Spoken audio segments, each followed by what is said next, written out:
In September of 1845, the sheriff of Hancock County, Illinois, faced a problem. Hancock County was the home to the towns of Nauvoo and Carthage. Nauvoo was the site of the Mormon settlements, and Carthage was the site of the murder of the prophet Joseph Smith and his brother Hiram.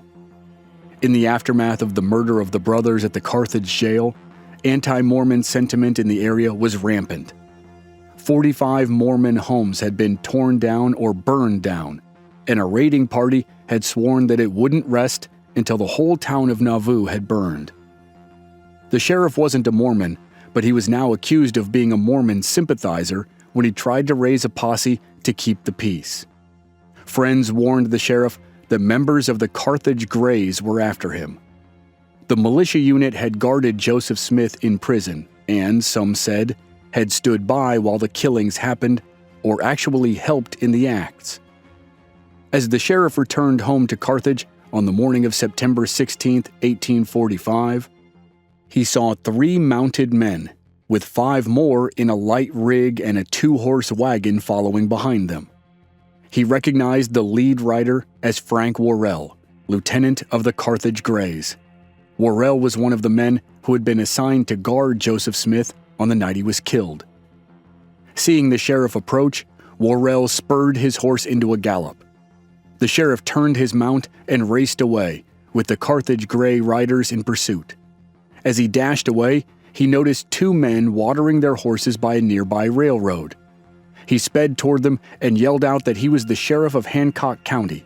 He ordered them, in the name of the state of Illinois, to protect him from the mob that was chasing him. The 2 men grabbed their rifles and watched as a couple riders crested the hill. The sheriff shouted at the riders to stop, but they refused to halt. Approaching at breakneck speed, Frank Worrell's hand went for his pistol.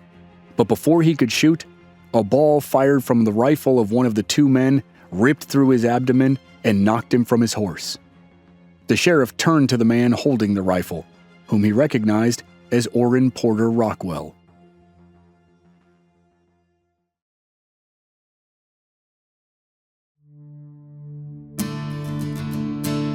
From Black Barrel Media, this is Legends of the Old West. I'm your host, Chris Wimmer, and this season we're telling the story of controversial figure Orrin Porter Rockwell, the rise of the Church of Jesus Christ of Latter-day Saints, and the infamous Mountain Meadows Massacre. This is Episode 4, New Zion.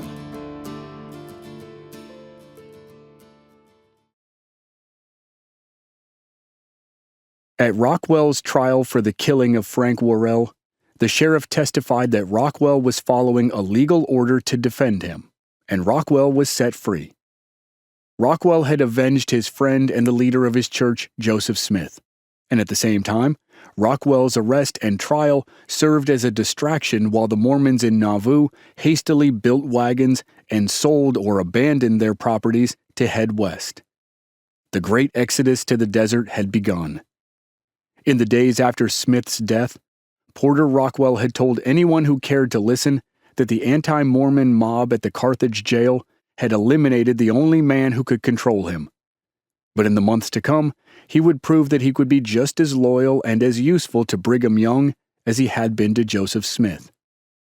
Brigham Young, the new head of the Church of Jesus Christ of Latter-day Saints, and the rest of the saints had fled Nauvoo, crossed the state of Iowa, and then paused on the banks of the Missouri River.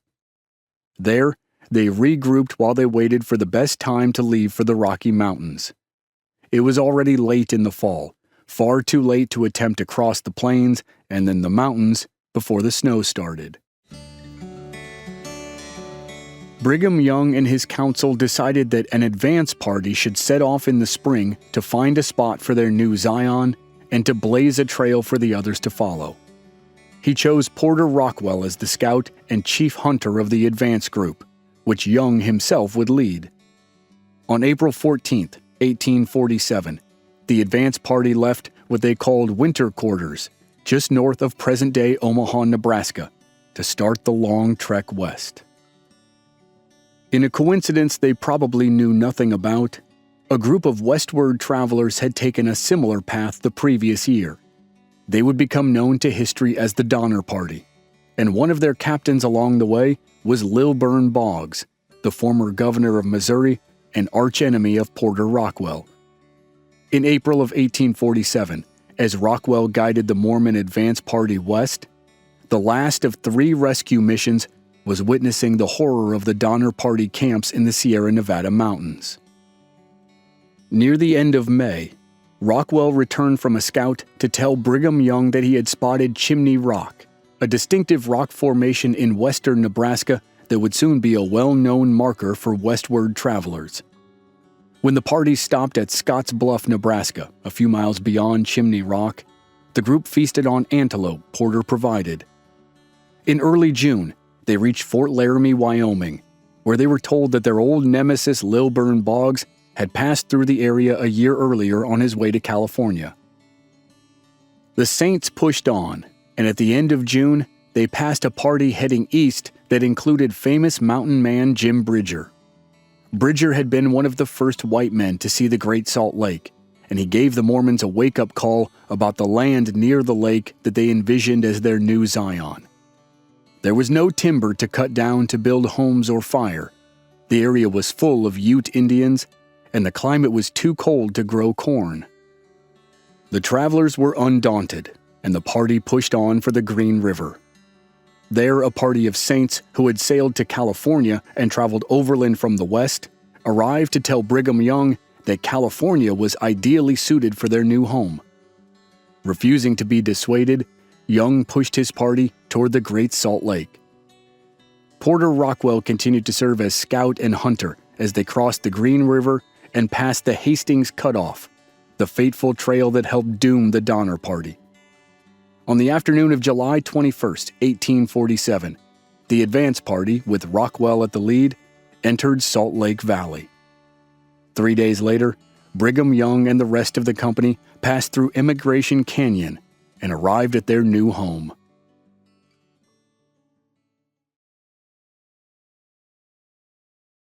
For the next year and a half, Porter Rockwell traveled the West on various assignments.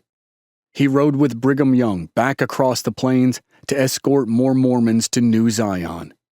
He survived trips to California in 1847 and 1848, and after the second one, he again rode east to link up with Brigham Young, who was guiding 1,200 immigrants in nearly 400 wagons across the plains to the Salt Lake Valley. Rockwell learned that Brigham Young had officially been named prophet, seer, and revelator of the church at a council meeting in Iowa the previous winter. In March of 1849, in the first public election held in the Salt Lake Valley, Porter Rockwell was named Deputy Marshal of the Provisional State of Deseret. Brigham Young envisioned a massive territory in the West as the home of the Mormons that he called the State of Deseret. He petitioned the U.S. government for statehood, but the request was never recognized. And then, 1 year later, the new U.S. territory of Utah was organized through the law called the Compromise of 1850, which also added the state of California and the territories of Arizona and New Mexico after the Mexican-American War. And while the slow process of politics and territorial organization played out in the background, the Saints had more immediate problems in the Salt Lake Valley. Like all white travelers from the East, they had moved to land that was already claimed by someone else. Brigham Young asked Porter Rockwell if he would accompany another Mormon man who understood and spoke some of the language of the Ute tribesmen to the south. Young hoped the pair could convince the tribe to become their allies. It was an early foray into the serious tension between the Ute tribe and the Mormon settlers. Rockwell and the younger man traveled to the Ute camp. The younger man entered the camp, where he was captured and subjected to hours of taunting and physical abuse for his people's theft of Ute hunting grounds. Despite being clubbed each time he tried to speak, he eventually convinced the Ute leader to talk with Porter Rockwell, whom he said spoke for their own leader, Brigham Young. Rockwell convinced the Ute leader to trade with the Saints and to halt the raids on the settlers. After the successful negotiation, Brigham Young granted Rockwell authority to speak on his behalf to all tribes in the Great Basin. Rockwell made another trip to California, but after that, He stayed close to Salt Lake for the next 5 years, as tension escalated between a band of Ute under Chief Wakara and the Mormon settlers. Right around the time the border war known as Bleeding Kansas was beginning on the southern plains, 2 parties of Mormon negotiators rode toward the chief's camp. Porter Rockwell led one small group, and Brigham Young led the other. Rockwell and his 2 companions reached the camp, and Rockwell slipped a bottle of whiskey to Chief Wakara. Rockwell hoped the whiskey would loosen up the chief for the upcoming negotiations, but the plan backfired. When Young and his group arrived later that morning with supplies of flour and beef cattle, the chief was half drunk and sulking. He refused to talk to Brigham Young, but at the same time, the chief insisted that the Mormons spend the night. Rockwell warned Young that it would be a serious insult to refuse, and Brigham Young agreed to stay. The unexpected extension of their stay presented Rockwell with an opportunity to mend the strained relations that he blamed on the bottle he had given to Wakara. He informed Young that the chief's child was sick, and he explained that it was the sickness and not the drunkenness that had affected the chief. Young gave the sick child medicine and administered to him overnight, and the next morning, the boy showed signs of improvement. The act of kindness changed everything. Chief Wakara was now sober and jubilant, and he agreed to travel with the Mormons as they moved south. When the groups eventually parted, all seemed well. Rockwell would try to establish a permanent trading caravan between the Ute tribe and the Mormon settlements. But hopes for a lasting peace were dashed before the Mormon emissaries could even make it back to Salt Lake City. When Young and Rockwell and the others arrived, they were greeted with reports of Chief Wakara preparing for war.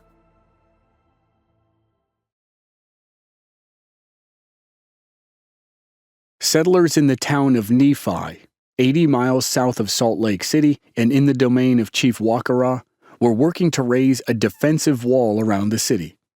Chief Wakara took the wall as a sign of mistrust, and it reignited his fury with the Mormons.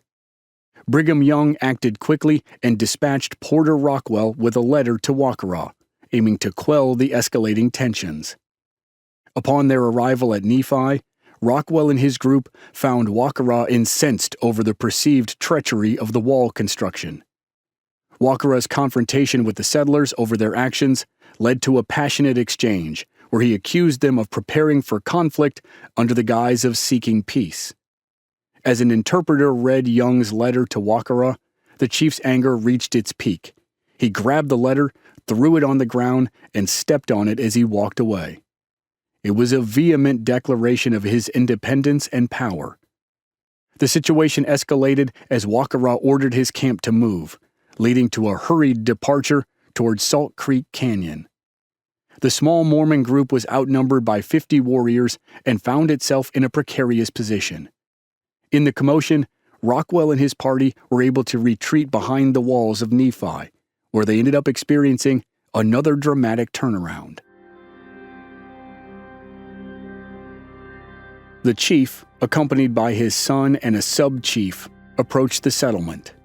The sub-chief had convinced Wakara that it was better to have peace and to trade with the Mormons than to fight it out and risk destruction. In the days that followed, the Mormons engaged in tense negotiations with Wakara, navigating through his demands and ensuring the safety of Indian children who were at risk of being sold into slavery. The complex dynamics of the interactions highlighted the fragile balance between peace and conflict in the region, a peace that Porter Rockwell was instrumental in holding together. The restoration of peace, albeit tenuous, allowed Rockwell to return to his family, which had changed just the day before the trip with Brigham Young to meet Chief Wakara. Rockwell and Young had started their trip on May 4, 1854. The day before, on May 3rd, Brigham Young had presided over Porter Rockwell's marriage to Mary Ann Neff. Rockwell and his friend John Neff had been granted a land claim for a canyon, and the pair spent months improving the property. Then, in the first week of May 1854, Rockwell, who was nearly 41 years old, married John Neff's daughter Mary Ann, who was 25. It was Rockwell's third marriage, and part of a dynamic in the early years of the Mormon faith that was nearly as complex as negotiations with Native American tribes. If there was one thing in those years that produced genuine scorn from others, it was the practice of polygamy. Porter Rockwell married his first wife in 1832 in Missouri. Years later, in Nauvoo, she married a man named Alpheus Cutler, president of the church's High Council, and she and her children with Porter were sealed to Cutler under the auspices of the church. At the same time, Porter took up with the wife of Amos Davis, a captain of the Nauvoo Legion. A short time later, Davis was accused of murder, and a local newspaper speculated that the accusation was designed to run Davis out of town in favor of Joseph Smith's close friend, Porter Rockwell. And now, nearly 10 years later and after Rockwell's third marriage, there were more rumors that put the words Rockwell and murder in the same sentence. Some whispered that a man who had been part of the mob that killed Joseph Smith at the jail in Carthage, Illinois, had been beheaded as he traveled through Utah. Rockwell had been in California for 2 months when the man was killed, but it didn't stop the rumor from spreading. A man who had been passing through the area heard the rumor and wrote an account for a California newspaper. Readers quickly added the presumed murder in brutal fashion to the list of men that Porter Rockwell was said to have killed, and to the lore of the man who was known to some as the Destroying Angel.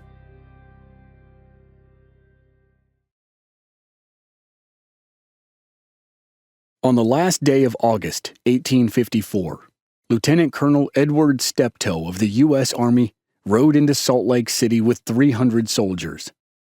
Steptoe had been appointed by President Franklin Pierce to replace Brigham Young as the governor of Utah Territory. The territory had been organized in 1850, and Young became its first governor in 1851.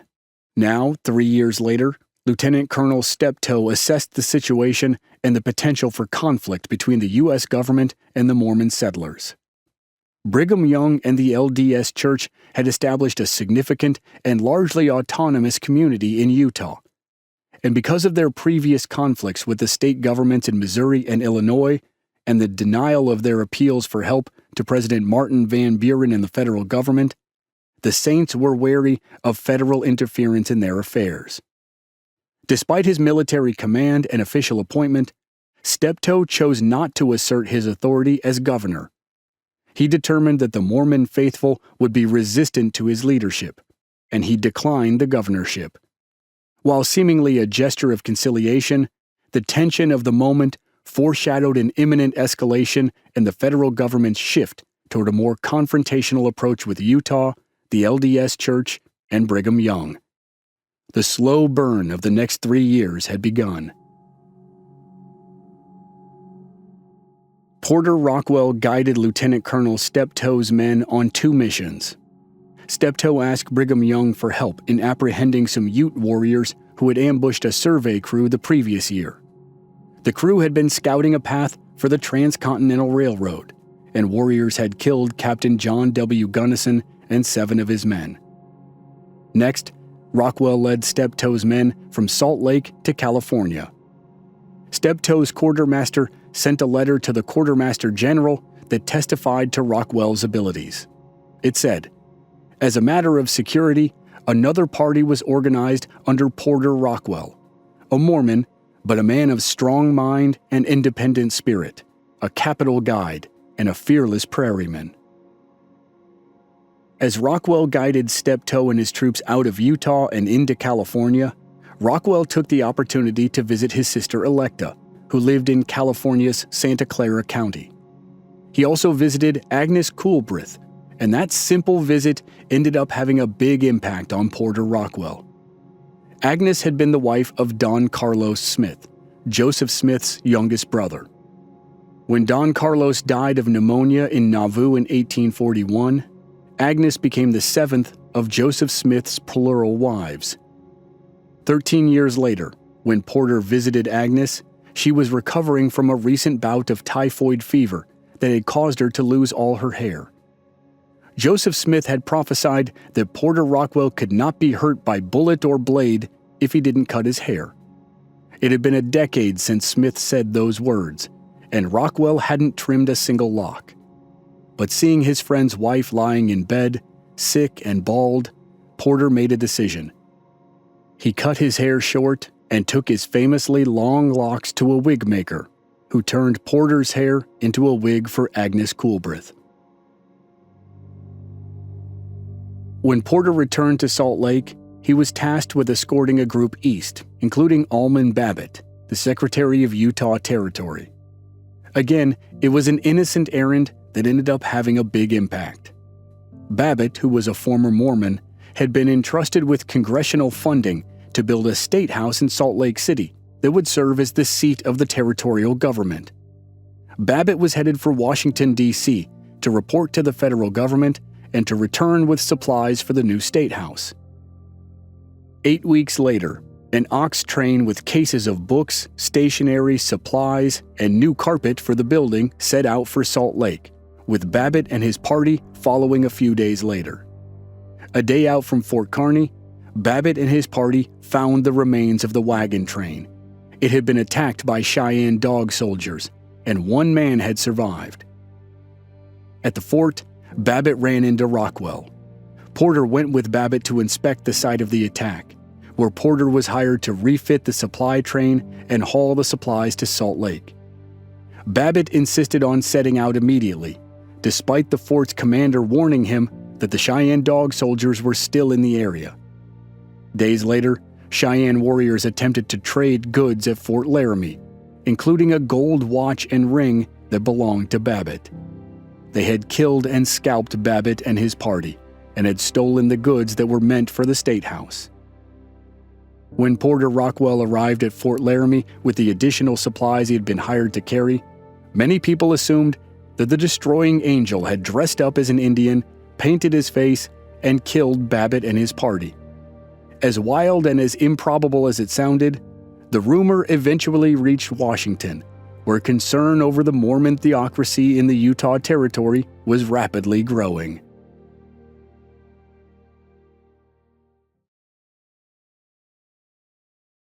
In the wake of the tragedy that befell Babbitt and his party, a somber air enveloped the region, underscoring the volatile relationship between the Mormon settlers and the surrounding communities. The incident, marked by the loss of life and the misidentification of Rockwell as the perpetrator, fed into a narrative of mistrust and suspicion that stretched all the way to the corridors of power in Washington, D.C. Beyond the rumors of Rockwell's involvement, there were broader concerns about the autonomy and intentions of the Mormon settlement in Utah. It was within that charged atmosphere, where every action was scrutinized and every allegiance was questioned, that the roots of what would eventually be called the Utah War began to take hold. The origins of the Utah War, often obscured by the drama of military expeditions and frontier skirmishes, trace back to a seemingly mundane aspect of territorial life: mail delivery.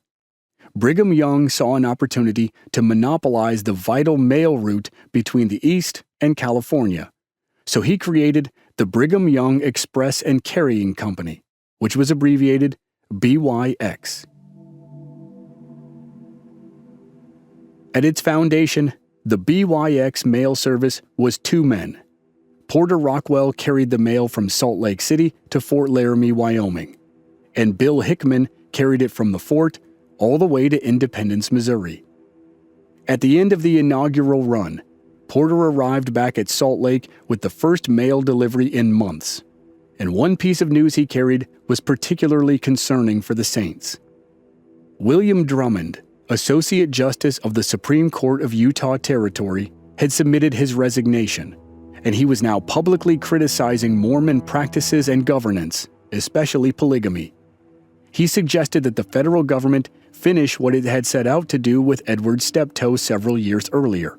It should replace Brigham Young as governor.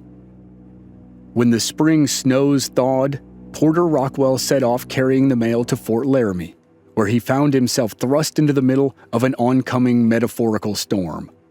At the fort, Porter was told that there was no mail for the Saints. When he asked why, he was informed that President James Buchanan had taken steps based on Drummond's writings. Buchanan had ordered an army to suppress a Mormon rebellion.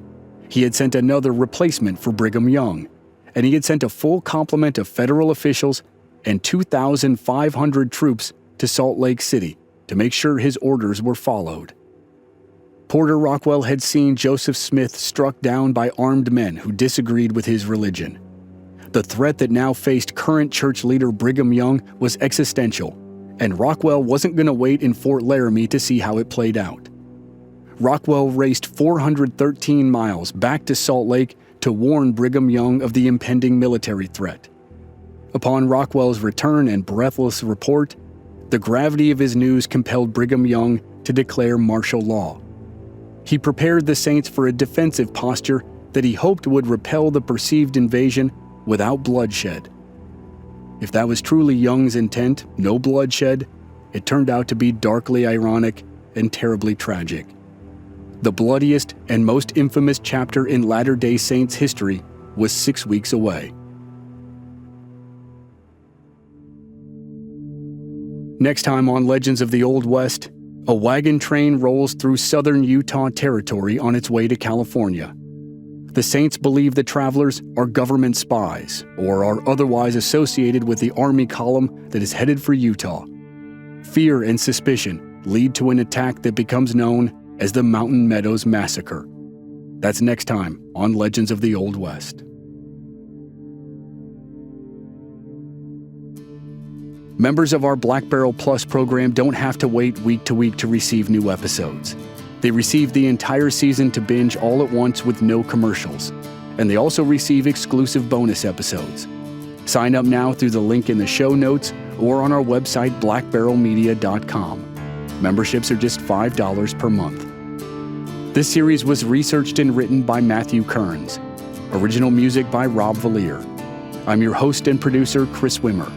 If you enjoyed the show, please leave us a rating and a review on Apple Podcasts or wherever you're listening. Check out the website blackbarrelmedia.com for more details and join us on social media. We're at Old West Podcast on Facebook, Instagram, and Twitter. And all our episodes are on YouTube.